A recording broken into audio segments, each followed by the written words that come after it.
Kaunti ang mga tao sa mundo at marami sa kanilang magmang at walang katao-tao. Sa kanilang gawain at bagamat hindi pa umulan ang kagalitan sa aming mundo. Napakaganda naman ng Bembaran. Ngunit ka kung di lamang tao rin. Sa buong Bembaran, kulang lamang ng 20 pamilyang nasasakupan ng ayunan. Sinawatang daw ibon. At sapagkat malapit sa dagat ang Bembaran, ang mga alon ay sumasama sa seguridad nito. Nababatid ng mga tao na walang kasing ganda ang kanilang pook. Batid sinaligtas sila sa kanilang mga kaaway. May kinatatakutan silang tagapayong espiritual. Si Penatolo Ikilid, ang kakambal na espiritu ni Diwakang Daudibog, ang unang hari ng Ilian Abembaran. Walang palagyan ang iyong espiritong ito. Sa dagat, ikaw ay buwaya, sa lupa, ikaw ay isang karabataw, at sa ikaw bukid, ikaw ay isang garulo. Isang araw, ang mga tao sa Tarogan ay nabahala sapagkat napansin nilang malungkot ang ayunan. Tatanda na nga lang bago mag-isa. Ako'y walang mahan ang prinsesa ang maring makasalan. Inanyayahan ng mabuhay ang kaladanan, isa sa mga nakakatanda. Tanda. Sumawa po kayo sa akin at tayo pumunta sa turugan. Naroon din ang lahat.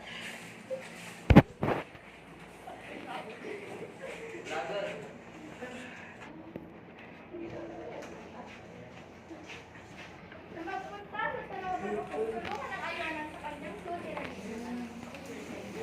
Ang lahat ay naroon na, nagtanong si Dinaradia Rugong, isang iginagalang na pinuno. Sa kapulungan kung may prinsesa na maaari mapangasawa si Diwakang Daudibog.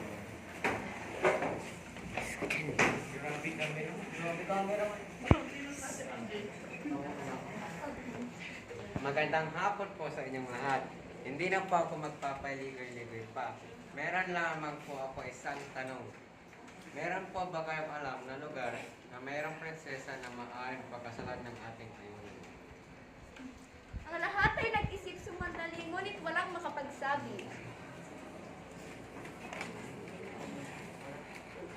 Samar, sa lahat ng iyong pangingisda sa iba't ibang lugar, nakarating ka na ba sa isang lugar na kasing ganda ng Bembaran na may prinsesa na maipapalagay sa ating ayunan?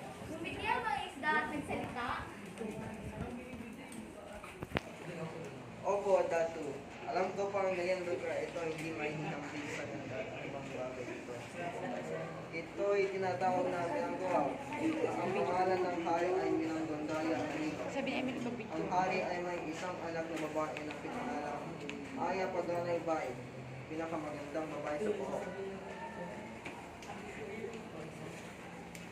Kayo'y maganda. Nagpunta ang ibang pinuno kay Dinaradia Rugong at hindi kaya siyang halawin ang minangawa. Kayo'y maganda. Tayo ay maglalakbay upang hanapin ang minanglaw.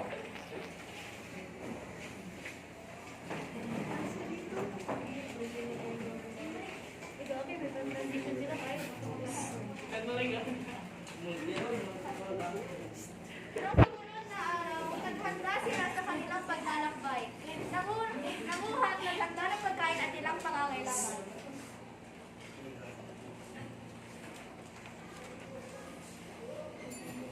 Nang handa na ang lahat, umalis ang pangpatimulit sa halip na maglayag sa panagatan. Sila ay naglakbay sa dalampasigan at nagtanong sa mga tao kung saan nila matatagpuan ang minangawa. Ngunit wala kahit sino man ang nakarinig sa ganoong lugar. Pagkatapos ng isang buwang paglalayag, nakakita sila isang madaling araw ng dalawang mangingisdang nag-aaway. Hinto! Kung kayo maglalaban na masasaktan kayo o mamamatay at magdurusa kayo, ano man mangyari, isipin niyo yung mga pamilya. Ngunit ako'y may katanungan. Ano po iyon? Saan kayo nakatira? Kami po ay nakatira sa Binangguaw. Kayo ay lumipas sa inyong barka at kami ay patnubay papunta doon. Kami po ay mauuna muna upang ipagbigay alam sa hari kayo na kayo ay mga kaibigan at hindi mga pirata.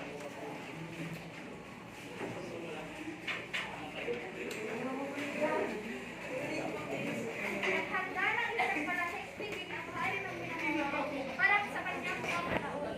Naghanda ang mga babae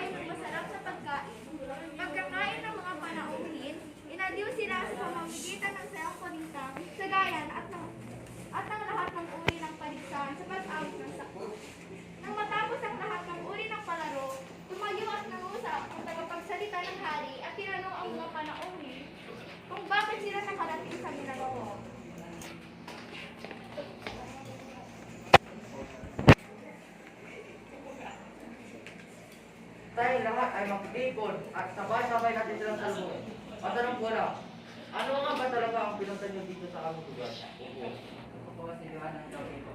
Balang hari galing sa Bebra. Aming sa dali sa inyong lugar. Pagkadala ba ka mo? Ako nga ay isang anak na babae. Ang kitawag na si Princess Aya. Princess Aya! Anak, halikat, magpapakilala ka. Ako si Aya Paganay Bat, anak ng hari at prinsesa ng Hong At ikaw si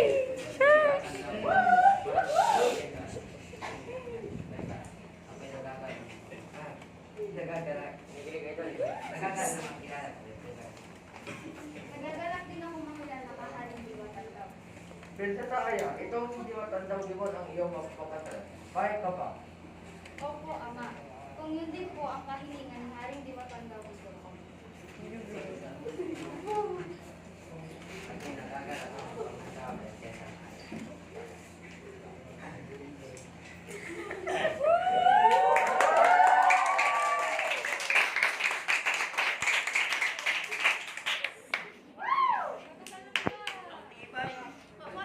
Tinanggaw ang handog at ang paghahanda ay nagsimula. Napakasaya ng pagkiyas. Napakasaya ng Diwatan daw, Gibon, at ang kasal ay ginanap sa gitna ng kasayahan.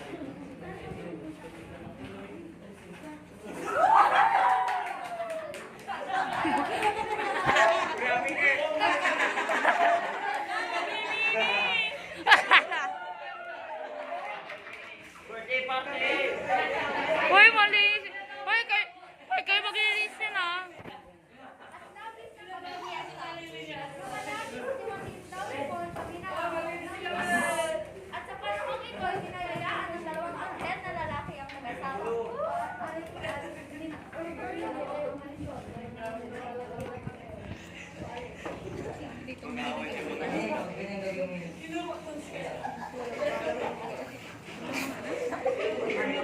Pinagsabansan ang ananggihan, korona nito ay ang mangyarihan. Sa buong panahong natural, hindi niya dinalaw ang gambaran at ngayon siya'y puno ng malakas sa pag-asa magpananakit na makabalik sa kanyang lupain. Nilapitan niya ang kalubyanan at nagsabi, Kung kayo tulutin ang nais makabalik sa Bebra, ibig ko makita ka ikaw Tama ka, umayo ka.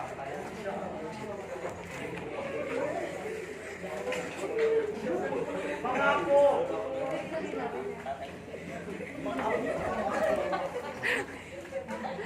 pagkatapos sinabi niya ang hanggang ako, tinakbayan ang mga tuna at sinabi sa nakakaganda, Ikaw ay vitamin naman. Dalawa ko, parang araw pupunta ka sa Femenas. Ang lugar na yung kama. Pagkakala mo po na rin ang lugar at patayan ng mga tao ng Bebra. Ikaw ay mangundaya. Buisin. Buisan. Bilang bunto, dapat mong tulungan ang iyong kapatid sa pagpapaunod ng Bebra at Bingo. Umanda ka sa pagtulungan. Katapos sa mga. Prinsesa Aya!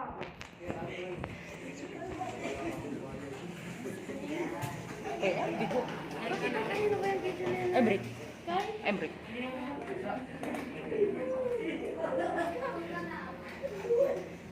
Pinapayagan niya ang tungkol sa Bebra. Kasama ang anak ko. Anak ko, ang iyong unang katungkulan ay sundin ang iyong asawa. Ipapalaga ng kanyang kalusugan at kapakanan. Mahalin mo siya at maraming kapwa, popoy na nagkakasundo. Buhayin at mahalin mo ang iyong pamilya at tignan mo sila hinala mo.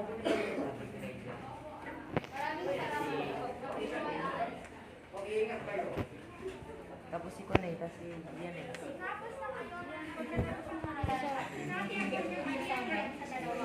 Malabati ang bumigay kasama ng prinsesa ay Gago nakakagilid eh. Ito, magandang hapon. Ay,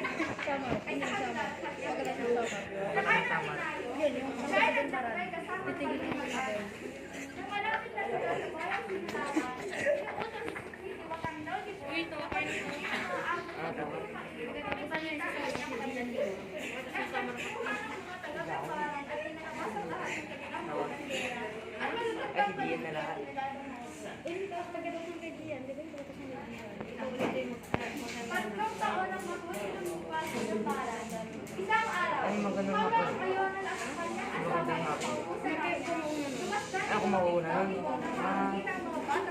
Tapos siya magsasalita, tapos susunod ako. Okay. Hindi, magandang hapon, tapos summer. Yun. Napakakunti naman daw rito. Diretso na ako. Palagay mo Okay, summer. Di ba may papayagan mo dito ba mag-asawa ng marami ang babae? Ah, diretso tong counter. Diretso Pero, yan. di ba ganun? Nakalimutan ko isang yung balik.